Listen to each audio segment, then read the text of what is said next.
ආයිබෝවන් සියලු දෙනාටම දරුවන් සරණයි. මේ දවස්වල පිටරට ඉන්න උදවිය අහන ප්‍රශ්නයක් තමයි අධික සීතලක් තියෙනවා.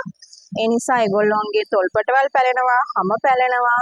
අපිට මෙහිදී හදා ගන්න පුළුවන් ආලේපනයක් ගැන කියලා දෙන්න කියලා. ඉතින් අද මම හදන්නේ ඔයගොල්ලන්ට ඉන්න පිටරටවල ඉන්න අයට හදා ගන්න පුළුවන් ආලේපනයක් ගැන කියලා දෙන්න. ඔයගොල්ලන්ට තියෙන්නේ පිරිසිදු පොල් තෙල් ලීටරයක් ගන්න, ඒකට එකතු කරගන්න අරුතාපල් අල ග්‍රෑම් 250ක් හොඳින් බ්ලෙන්ඩ් කරලා, ඒ වගේම බීට්‍රූට් අල ග්‍රෑම් 250ක් හොඳින් බ්ලෙන්ඩ් කරලා තලපයක්සේ එකතු කරගන්න. ඊට පස්සේ මද ගින්නේ අර තෙල් එක හොඳින් කකා අරගෙන විනාඩි 20ක් 25ක් විතර තියන්න.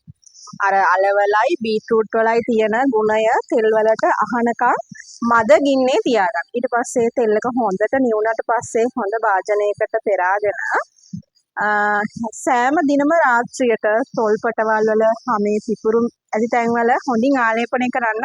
රාත්‍රියට ආලේපනය කරන්න. ඉතින් ඔන්න ඕගොල්ලන්ට අහපු ප්‍රශ්නෙට උත්තර දුන්නා. ඊට පස්සේ